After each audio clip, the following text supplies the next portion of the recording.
C'est bon, Angel, j'arrive direction Paris pour te rejoindre pour l'interview. À tout de suite. Ciao. Bonjour à toutes et à tous, bienvenue dans Mon Trajet Vert, le podcast. Mon Trajet Vers le podcast est une série de 6 émissions consacrées à la mobilité quotidienne des étudiants. Comment se déplacent-ils? Quels sont leurs moyens de transport pour leur trajet domicile-campus, domicile-travail? Et parmi eux, il y a sûrement le vélo, thème de notre premier épisode. Le vélo d'ailleurs, qui est de plus en plus populaire dans le pays. 40% des Français le pratiquent au moins une fois par mois. Et il a, a priori, tout pour plaire aux étudiants. Liberté, facilité, autonomie, nombreux sont ceux d'ailleurs dans les grandes villes à s'emparer de lui.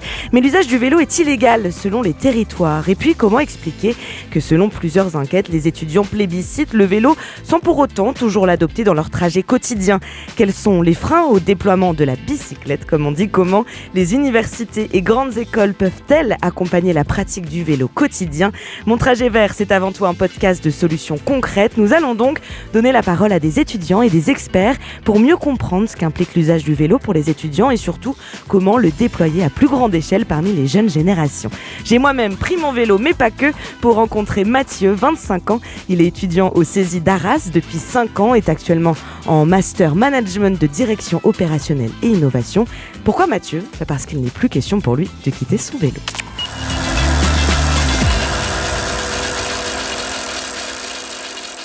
Je me suis mis au vélo depuis 4-5 années. Donc, j'ai commencé à venir en vélo au début de l'été parce que justement, j'en avais un peu marre de prendre la voiture pour venir en cours. Que ce soit les bouchons, qu'il y ait beaucoup de voitures devant le CESI avec le CFA ou les impôts qui sont juste à côté. Je me suis dit, je vais essayer de venir en vélo et puis j'ai vu que ça me prenait autant de temps qu'en voiture. Ça permet aussi de prendre le soleil, le beau temps. Et au final, c'était quand même quelque chose de plaisant. Du coup, j'ai pratiqué de plus en plus et là, j'essaye de venir le maximum possible en vélo. Tu mets combien de temps à venir? Entre 15 et 25 minutes selon mon envie et selon si je suis pressé ou non à venir ou à rentrer à la maison. Du coup, la première fois que j'ai pris le vélo pour venir, j'étais pas trop à l'aise parce que justement, j'ai beaucoup sué. Et c'est quelque chose que j'avais anticipé parce que je me connais quand même. J'avais pris un t-shirt de change justement et je m'étais changé dans les toilettes pour pouvoir anticiper et pas être plein de sueur en rentrant, que ce soit pour moi et puis même pour mes collègues de promo. C'est quelque chose qui n'est pas forcément cool pour eux. Et puis c'est aussi pour ça que j'ai pris un vélo électrique pour être un peu moins fatigué en venant de cours. Et puis même quand il pleut, ça permet d'être moins trempé parce que on fait moins de mouvements, ça va plus vite et puis...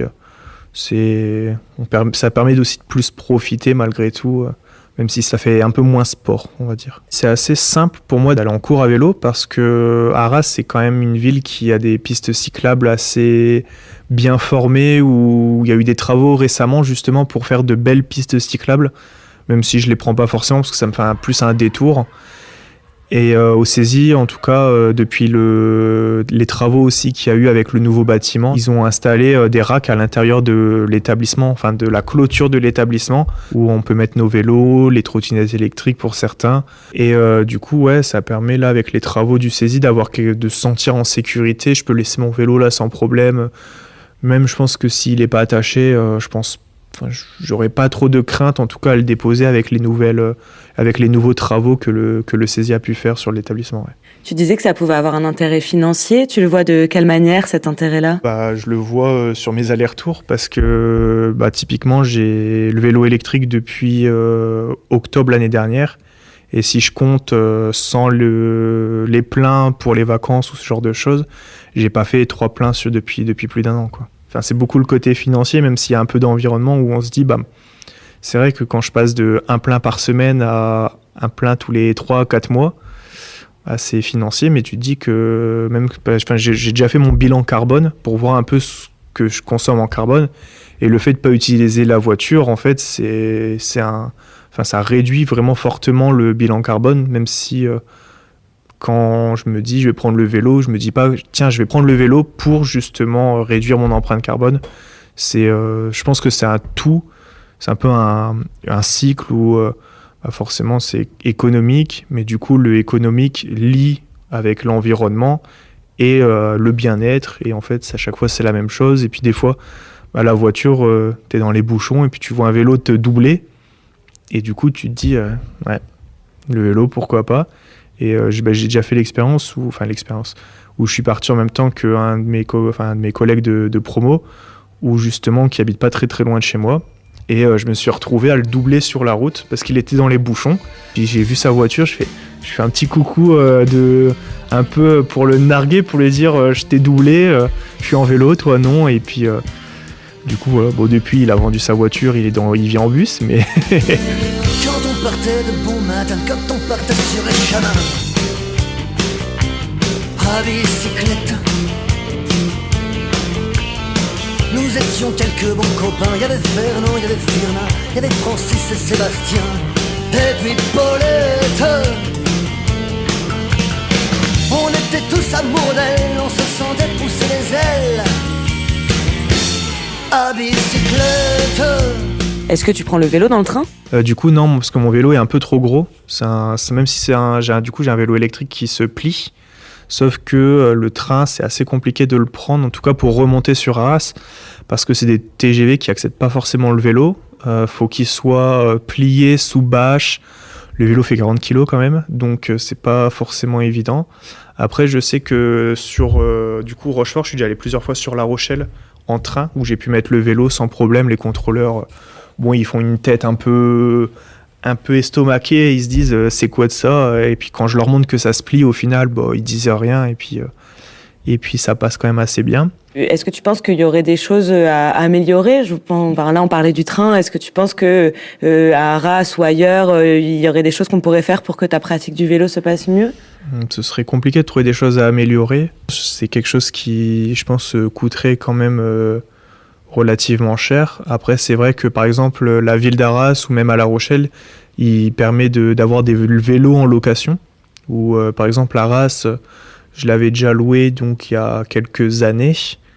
C'était 100 € pour avoir un vélo électrique pendant une année. Bon, malheureusement, on peut l'avoir qu'une année, parce qu'après, c'est les autres personnes qui peuvent en profiter. Donc c'est vrai que s'il y a quelque chose, ce serait, je pense, quelque chose qui pourrait être pas mal. Est-ce que aujourd'hui, tu as réussi à convaincre des membres de ton entourage ou des collègues à toi du CESI à se mettre justement au vélo ? Pas trop, non. Je sais qu'au CESI, j'ai beaucoup de gars de la promo, de personnes de la promo qui habitent plutôt vers Lille, Valenciennes ou même Béthune. Donc pour eux, venir en vélo, c'est quand même assez compliqué. Et pareil, venir en vélo, le mettre dans le train, c'est parfois plus cher que juste venir en voiture, en sachant qu'il y en a beaucoup qui font du covoiturage aussi. Après, j'essaye de mettre ma copine un peu sur le vélo, parce qu'elle, c'est vrai que c'est une fanat de voiture. Elle voit la voiture un peu comme la facilité. Je prends la voiture pour aller faire les courses, je vais à droite, à gauche, je prends la voiture. Des fois, je l'embarque avec moi en vélo, et puis c'est vrai que c'est plaisant même de faire du vélo à deux. C'est mieux que faire du vélo tout seul. Et du coup, là, justement, je suis en train de regarder avec elle pour pouvoir louer un vélo sur Rochefort, parce qu'il y a aussi cette possibilité-là qui est apparue il n'y a pas très longtemps sur du coup, là où je travaille. Et c'est 30 € par mois, justement, pour un vélo électrique. Et du coup, je pense que ça va pas tarder sur une location. Et puis, en plus, il est plus petit, donc peut-être que je pourrais même le ramener ici. Donc si ça peut être pas mal aussi d'étudier cette possibilité-là. Et pourquoi pas faire du vélo en tandem ? Dans cette seconde partie de Mon trajet vers le podcast, nous allons parler de solutions concrètes, d'innovation, d'expérimentation pour mieux aider les étudiants qui nous écoutent à se déplacer davantage à vélo. Pour m'y aider, j'ai le plaisir d'accueillir au téléphone depuis Grasse Élodie Trochesec. Vous êtes coordinatrice de l'équipe mobilité à l'ADEME, c'est l'agence de la transition écologique. À mes côtés en studio, Thibaut Quéré, le porte-parole de la FUB, c'est l'association qui représente les cyclistes, et Arnaud Le Rodalec, cofondateur de 15, le réseau d'installation de vélos électriques en location de courte durée en libre service. Bonjour à tous les trois et merci d'être avec nous. Je vais commencer par une question assez générale. Quelle est l'image du vélo aujourd'hui ? Est-ce que ça peut paraître un peu ringard ou au contraire c'est totalement hype le vélo ? Je pense que Mathieu devrait rejoindre une asso vélo, parce qu'il en parle très très bien. Il parle bien du fait que le vélo est redevenu un objet plaisant en France. Il parle bien du fait que le vélo c'est pas cher et donc ça plaît à beaucoup de monde. Il a aussi pas mal parlé du fait que grâce au vélo, on peut reconnecter avec ses amis, en l'occurrence aussi avec sa copine sur des trajets. Bref, le vélo a le vent en poupe pour toutes ces raisons-là qu'on avait un peu oublié, ou que, en tout cas, on avait fait un peu le choix collectivement d'oublier. Donc aujourd'hui, il y a un regain de pratique, il y a un regain d'attrait, il y a un regain d'appétit pour faire du vélo. Chacun a ses raisons, mais elles ont toutes du sens, et elles convergent bien. Donc autant en profiter pour s'y mettre, et d'autant plus quand on est encore à l'âge où on peut choisir son mode de transport, et quand on est étudiant, je pense que c'est le bon moment. Comment cette image, elle a évolué dans le temps, justement? Vous aviez l'air de dire que c'était moins cette image-là qu'on pouvait avoir avant. Il y a des modes, et puis il y a aussi des systèmes. Enfin, on reviendra un petit peu là-dessus, mais quand Mathieu disait on peut pas faire grand-chose, si, on peut faire beaucoup de choses en fait collectivement. Et d'ailleurs, c'est pour ça que nous on milite à la FUB et dans les associations pour développer le vélo. Il y a une époque où on a fait le choix aussi de ringardiser le vélo, et au contraire de dire que la voiture c'était ce qu'il y avait de mieux. Et puis en fait, on se rend compte qu'il y a des bouchons, qu'il y a de la pollution, que ça coûte cher, que c'est dangereux, plus de 3000 morts par an, et que du coup il y a peut-être d'autres choses à faire que de se déplacer en voiture. Donc on travaille jour après jour depuis 20, 30, 40 ans à faire que le vélo revienne un peu à la une, et soit à nouveau un mode de transport plaisant. Et je pense qu'on est en train de gagner ce combat-là, donc c'est cool. Qu'est-ce qui peut empêcher aujourd'hui un étudiant de prendre le vélo? Je pense à 15 par exemple, qui permet de prendre des vélos en libre service. C'est une solution parmi d'autres, mais qu'est-ce qui peut empêcher des étudiants aujourd'hui de prendre le vélo? Je pense que l'étudiant qu'on a pu entendre en a cité un certain nombre, que ce soit sur le parking, que ce soit sur... il a parlé de l'effort et du fait qu'il avait parfois besoin, quand il prenait un vélo mécanique, de pouvoir se changer ou se doucher après avoir pratiqué. Là-dessus, le vélo assistance électrique, d'ailleurs, est un des drivers du retour en force du vélo. Et puis les infrastructures pour se déplacer, la multimodalité, il en a parlé aussi, c'est un vrai sujet, surtout dès qu'on sort des centres-villes denses, et que le sujet de la multimodalité vélo-train est souvent au cœur des déplacements. Et puis, alors, il y a des freins qui sont aussi un peu différents entre le vélo dit personnel, où on possède son modèle de vélo, et le vélo partagé, que nous, on connaît bien chez 15. C'est certains freins qu'on cherche à lever sur le vélo partagé, qui peuvent être la peur du vol, qui peuvent être la maintenance, le fait qu'on n'est pas toujours expert sur le vélo, en particulier quand on va vers du vélo électrique, du vélo assistance électrique, sur lequel y a un certain nombre de complexités en plus. Tous ces sujets-là sont autant de freins que par des actions telles que celles qui sont menées par la FUB, ou par des systèmes de vélo partage comme propose 15, on peut essayer de lever petit à petit pour mettre les gens en selle. Et en fait, généralement, une fois qu'on est monté sur la selle et qu'on a pratiqué, comme on a pu l'entendre, c'est parti. Il y a aussi d'autres solutions qui peuvent être mises en place. Une étude de 2022 sur la cible étudiante met en avant les solutions les plus plébiscitées. On parle de plus de pistes cyclables, des stationnements sécurisés, une aide à l'achat d'un vélo personnel. Alors si on regarde la première raison mise en avant, c'est les pistes cyclables. C'est du ressort des collectivités territoriales et du gouvernement. D'ailleurs, un plan vélo 2023-2027 est justement dans les cartons et prévoit 250 millions d'euros par an pour les aménagements cyclables. Thibaut Quéré de la FUB, il en est où ce plan vélo? C'était intéressant quand j'entendais Mathieu tout à l'heure dire Arras, c'est très bien, on a bien avancé, etc. Je l'invite à aller à Grenoble ou à Strasbourg, et il verra vraiment ce que c'est des villes qui ont beaucoup de pistes cyclables, parce qu'en effet, quand on a goûté au plaisir d'avoir vraiment des pistes cyclables, il n'y a plus personne qui se dit non, c'est dangereux d'y aller à l'école, à la fac ou que sais-je. C'est vraiment un truc. Donc nous, on milite, comme je dis, depuis très longtemps avec nos assos locales, dans lesquelles les étudiants sont plus que bienvenus à venir et à militer avec nous, parce que les pistes cyclables, c'est la mère des batailles en fait. C'est comment on partage l'espace public, et comment on fait en sorte qu'il ne soit pas monopolisé par des voitures, et par du coup toute la dangerosité qui va avec. Donc les pistes cyclables, c'est la priorité. Maintenant, toutes les collectivités locales, elles s'y mettent pas. Si on est étudiant à Roubaix ou si on est étudiant à Grenoble, c'est pas la même sauce, très clairement, et donc du coup la voiture devient plus concurrentielle quand c'est hyper dangereux d'aller à l'école, à la fac à vélo. Donc nous on milite beaucoup, on demande de l'argent, et on demande des vraies pistes cyclables qui sont sécurisées, c'est-à-dire où on peut circuler seul avec sa copine, ses potes, sans se sentir en danger. Élodie Trochesec, je rappelle que vous êtes coordinatrice de l'équipe mobilité à l'ADEME, c'est l'agence de la transition écologique. Vous en pensez quoi de ce témoignage de Mathieu et de ce qui vient d'être dit ? Je pense qu'il est extrêmement éclairant. Et d'ailleurs, il y a un frein dont on n'a pas encore parlé. C'est tout ce qui relève de la culture, de l'habitude. On vit dans un pays où on a derrière nous 40 ans, 50 ans de culture auto très, très ancrée. D'ailleurs, sur les 40 dernières années, on s'est déplacé de moins en moins à vélo. Il faut quand même avoir en tête que dans les années 50, on a à peu près 40 à 50% de part modale vélo. Hein. Donc, c'est pas quelque chose qui est impossible, y compris en France. Donc, on a perdu ça. On a une culture très installée autour de la voiture, beaucoup d'habitudes installées autour de la voiture. On déplace de plus en plus d'ailleurs les enfants et les jeunes élèves et étudiants en voiture. Et donc tout ça, il faut le challenger. C'est aussi le rôle des services de permettre d'essayer des vélos grâce au vélo école, grâce au vélo en libre service, avec un niveau de contrainte vraiment minimal parce qu'on n'a pas le sujet du stationnement, on n'a pas le sujet de l'entretien. Et donc ces freins, ils sont vraiment fondamentaux à lever pour que demain, on ait de nouveau de plus en plus d'étudiants qui font du vélo. Et puis le vélo, c'est aussi un outil qu'on veut rendre accessible à tous. Aujourd'hui, on sait que la pratique, elle est quand même très genrée, très masculine, plutôt côté CSP+, plutôt côté citadin. Et donc, on a tout un enjeu à rendre le vélo accessible au plus grand nombre. Les périurbains et les ruraux notamment, les femmes, les enfants, les PMR. Et tout ça, ça concerne aussi notre cible des étudiants. Demain, on veut des étudiants et des étudiantes à vélo, quel que soit leur niveau de forme, quel que soit leur lieu de vie, pour se rendre à leur lieu d'études à vélo. Vous parliez effectivement des pistes cyclables, on peut aussi évoquer l'aspect stationnement. Qu'est-ce que peuvent faire les universités, les campus ? Est-ce que la loi, elle oblige, disons, les établissements à installer des stationnements vélos, ou c'est un petit peu chacun décide de ce qu'il a envie de faire? Thibaut Arnaud, je ne sais pas ce que vous savez de ça. Je peux peut-être commenter sur la partie vélo public, vélo partagé. Nous, ce qu'on voit, c'est que, alors c'est pas des contraintes, mais dans les schémas qui sont mis en place par les villes sur les services, dont parlait Élodie avant, il y a toujours une volonté de desservir les zones de campus. Par exemple, on fournit aujourd'hui le système de vélo partagé de la ville de Marseille. Il y a eu le choix d'aller jusqu'au campus de Lumini, qui est assez éloigné du centre-ville, et d'installer des stations au niveau du campus pour desservir spécifiquement ces campus.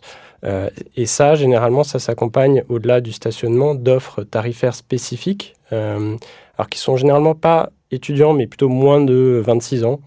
Donc, par exemple, sur la ville de Marseille, on a des abonnements à 6 € par mois pour tout le monde et à 3 € par mois pour les moins de 26 ans.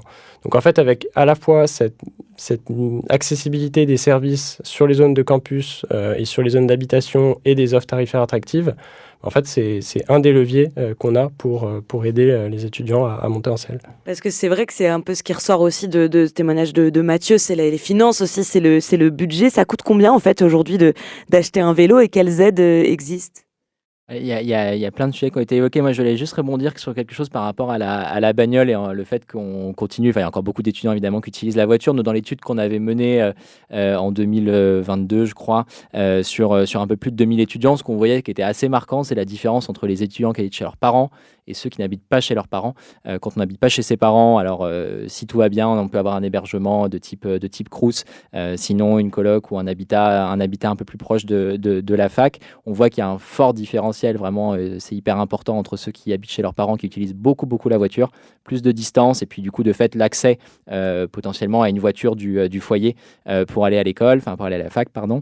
Ça peut être culturel aussi par rapport à c'est ce que disait Élodie. Alors la culture, peut-être que ça rappellera à certains leur cours de lycée, mais comme Sartre disait, l'existence précède l'essence, c'est-à-dire qu'on ne naît pas automobiliste, ou alors c'est un genre humain très particulier, en tout cas pas de celui qu'on souhaite développer nous, mais on le devient, et on devient addict à la voiture, on devient dépendant à la voiture. Pourquoi ?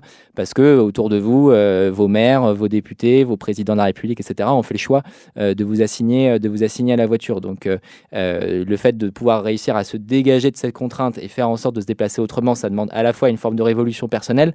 On a bien entendu Mathieu, il y a eu beaucoup de choses qui l'ont traversé, Mathieu. Il y a eu le fait de circuler à l'air libre, il y a eu le rapport avec sa copine, ses copains, ses familles, enfin bref, c'est un choix quand même qui a un long cheminement.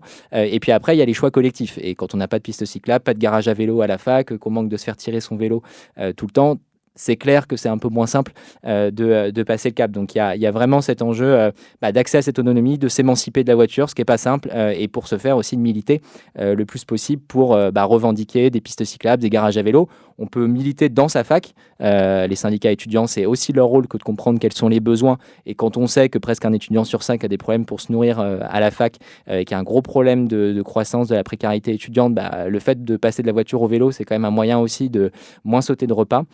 Donc les syndicats étudiants, et puis après on peut même s'organiser en tant qu'étudiant au sein de sa fac, et on voit ça par exemple sur des facs comme à Nantes ou à Bordeaux, où il y a vraiment des assos qui se sont constitués avec des étudiants qui sont là pour animer le petit stand de réparation de vélo, pour que vous n'ayez pas à passer chez un réparateur qui peut coûter un peu cher, pour travailler sur le garage à vélo, comment on l'organise, est-ce qu'il y a suffisamment de place, pas suffisamment de place, qu'est-ce qu'on pourrait avoir comme service en plus, qu'est-ce qu'on pourrait avoir comme piste cyclable en plus, bref, il y a pas mal d'initiatives comme ça qui existent, et donc en tant qu'étudiant, vous avez aussi la capacité de vous organiser, ou en tout cas d'essayer de reprendre un peu ces choses-là en main. Comment on peut aller les chercher, ces étudiants qui peut-être, comme l'était Mathieu avant, de se dire « Ah, est-ce que je vais sauter le pas ou pas ?» Ce dont vous parliez aussi des étudiants plutôt automobilistes, est-ce que ça peut être à travers des aides, des locations de vélos? Est-ce que ça passe exclusivement par l'aspect financier ou pas que? Ça passe par évidemment beaucoup de choses. L'aspect financier, il est quand même assez important, parce que quand on est seul, qu'on habite déjà, qu'il faut se payer son loyer, payer sa nourriture chaque mois, et qu'en plus de ça, il faut se payer un vélo qui en plus doit pas être un vélo de mauvaise qualité, parce que si on roule sur un vélo d'enfant et qu'on fait 1m80, on va vite avoir mal aux genoux. Donc c'est hyper important d'avoir un bon vélo. Et on voit Mathieu, on a beaucoup parlé aussi du fait qu'il a pris un premier vélo, il a testé avec un service pendant 1 an. Après, il a acheté son vélo à assistance électrique parce qu'il voulait pas faire trop d'efforts pour aller en cours. Donc tout ça, c'est quand même des dépenses qui se succèdent, et donc quand on n'a pas les parents qui sont là derrière pour soutenir, il faut pouvoir être aidé. Donc par exemple, quand on regarde à Lyon, donc il y a peut-être des étudiants lyonnais, la métropole de Lyon a mis en place tout un système de flotte de vélos vraiment pas cher, qui sont reconditionnés. Donc c'est très bien en termes aussi de gestion de vélos qui auraient pu être jetés à la casse sinon, pour que les étudiants aient accès à un moyen de transport pas cher, et pour qu'à la rentrée ils puissent au moins tester, et puis si c'est pas approuvé, ils feront autrement. Et heureusement, il y a aussi les transports en collectif qui sont là pour combler. Mais donc l'aspect financier, il est premier. Et puis après, il y a le fait qu'il faut aimer faire du vélo. On ne va pas forcer les gens à faire quelque chose qu'ils détestent. Et donc pour aimer, il faut pratiquer. Pratiquer pendant ses vacances, peut-être commencer à faire quelques voyages à vélo. C'est aussi très sympa à faire entre amis, ça coûte pas cher. Bien s'équiper. Et ça demande aussi peut-être le week-end d'aller faire quelques balades quand on a du temps. C'est un moyen pas cher de se faire plaisir. Donc autant tester, et peut-être pas tester tout au début sur le trajet le plus compliqué, d'aller en cours en plein hiver à 8h du matin, mais peut-être aussi d'essayer d'autres manières. Il y a l'aspect financier dont on parle évidemment, mais il y a aussi l'aspect écologique. C'est faire du vélo, c'est se faire plaisir, mais c'est aussi faire du bien à la planète. Élodie Trochesec, est-ce que c'est un moteur justement pour cette nouvelle génération ? Alors, je ne sais pas dans quelle mesure c'est un moteur. Mathieu avait l'air de dire que c'est pas à ça qu'il pense quand il prend son vélo. C'est une génération qui est très consciente des enjeux écologiques, qui l'a beaucoup intégré, qui est d'ailleurs assez exigeante et assez en attente par rapport au collectif, sur tout ce qui peut être fait sur ces sujets climatiques et environnementaux. Je ne suis pas sûre que ce soit un moteur, mais en tout cas, c'est certainement un levier pour continuer. Ça fait partie des points positifs à pratiquer le vélo. Cela étant dit, je ne suis pas sûre que ce soit auprès des étudiants ou des autres qu'on arrivera à vendre le fait de se mettre à vélo juste en parlant d'environnement. La bonne nouvelle, c'est que le vélo a plein d'avantages. C'est certes un mode de transport très, très vertueux pour le climat, pour la qualité de l'air, pour le bruit, pour l'accidentalité, pour des tas de choses. Mais c'est surtout un très, très bon levier en matière de santé. Et on sait qu'on a un sujet de sédentarité, de manque de pratiques sportives, y compris auprès des étudiants. Donc, c'est aussi une façon de prendre soin de soi. On l'a vu, c'est un levier de pouvoir d'achat. Et puis, il y a quelque chose qui a été dit par Mathieu et qui est très important et qu'on oublie, c'est que le vélo, c'est surtout un plaisir. Se déplacer à vélo, on reconnecte avec son environnement, on reconnecte avec la ville, on reconnecte avec les gens. C'est une expérience physique qui n'a absolument rien à voir avec le fait de se déplacer en voiture. On sort de sa bulle, on redevient acteur de son déplacement et c'est un vrai plaisir qui en plus se partage. Et je trouve qu'il y a quelque chose de très fort autour de cette idée, tout particulièrement chez les jeunes et les étudiants qui sont dans une période de leur vie où ils ont besoin d'un maximum de partage et d'interaction sociale. Le vélo, c'est un levier de partage et d'interaction sociale et c'est peut-être le meilleur message qu'on puisse faire passer, l'une des meilleures raisons de s'y mettre et de continuer. Et il y a la solution, il y a le partage évidemment, mais il y a aussi la possibilité de pas forcément posséder son propre vélo, d'en utiliser de temps en temps. Ça peut être le début d'une pratique avant d'y passer à 100%, si je puis dire. Arnaud Lerodalec, je rappelle que vous êtes cofondateur de 15. C'est un réseau d'installation de vélos électriques en location de courte durée en libre service. Est-ce que cette offre en libre service, elle est suffisante et bien calibrée pour les étudiants et leur manière d'être au quotidien et de se mouvoir? Ouais, alors, première précision, c'est qu'on fait de la courte durée, mais aussi de la location longue durée. Et je pense que c'est important parce que un des sujets sur lesquels on travaille, c'est justement tout ce parcours vélo, de la découverte du service, de l'essai du service vélo, de pouvoir accéder au service facilement, faire son trajet, son premier trajet avec un trajet en location courte durée. On prend un vélo d'un point A à un point B, on le rend et on a souscrit ou pas à une offre pour pouvoir, ou on paye juste à la course.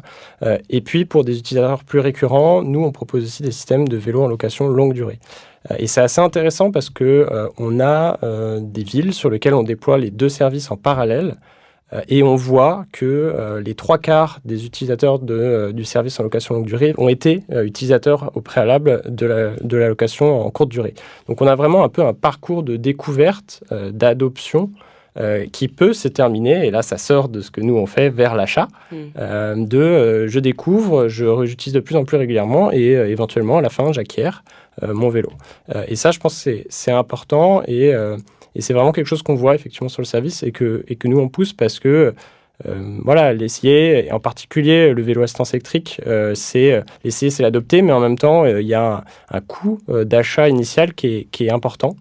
Et donc il faut avoir l'opportunité, soit parce qu'on connaît quelqu'un qui a le vélo, soit parce que les occasions font qu'on peut découvrir, de rentrer un peu dans cette spirale positive pour pouvoir expérimenter ce côté bien-être qu'on décrivait juste avant. Il y aurait énormément de choses à évoquer. Je pense au train dont on n'a pas parlé, mais j'ai aussi envie de retenir, notamment ce que vous avez dit, Thibaut Carré, sur le plaisir de faire du vélo. Mais pour conclure, est-ce qu'il faudrait enseigner les bases du cyclisme dès la primaire, de se dire justement de s'enlever du tout voiture. On a parlé beaucoup des pistes cyclables, des stationnements. Est-ce qu'il pourrait y avoir des solutions comme ça, d'essayer de mettre dans la tête que le vélo, ça peut être bien aussi? Ça existe déjà un peu. Heureusement, on travaille, notamment avec Elodie, sur comment faire en sorte que dès le plus jeune âge, les personnes se mettent au vélo et notamment apprennent à faire du vélo, parce qu'il y a aussi beaucoup d'inégalités sociales en la matière. Après, pour toute sa vie, développer, construire, enrichir sa culture vélo, rien de mieux que de pratiquer à toutes les occasions, dans tous les environnements possibles, comme je disais, en vacances, en France, à l'étranger, le week-end, avec ses amis, du sport, pas du sport. Bref, c'est recréer ce lien avec le vélo. Et puis encore une fois, la meilleure manière encore, ça reste de militer, de s'engager et aussi en tant qu'élève pour certains ingénieurs et autres qui vont être amenés à concevoir parfois beaucoup de choses et notamment la vie des gens, de toujours avoir en tête qu'il y a toujours une autre manière de faire et que le vélo est un bon exemple d'une autre manière de se déplacer. Elodie, c'est ce que vous diriez aussi ? Absolument. Et moi, j'ai même envie de pousser un petit peu plus loin en m'adressant aux universités et aux écoles d'ingénieurs, de commerce, etc.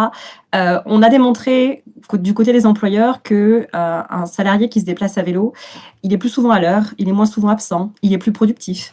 Et je pense qu'on aurait sûrement des études similaires à mener sur les étudiants pour montrer qu'ils sont sûrement plus assidus, plus à l'heure, plus productifs également dans leurs études. Il y a vraiment une qualité de vie associée au fait de se déplacer à vélo qui est sûrement extrêmement vertueuse pour les directeurs d'école, pour les présidents d'université. Donc, je pense que c'est quelque chose à réfléchir et du coup, une fois qu'on a pris conscience de ça, les universités, elles ont un vrai rôle à jouer aussi pour mettre le pied à la pédale de tous ces étudiants.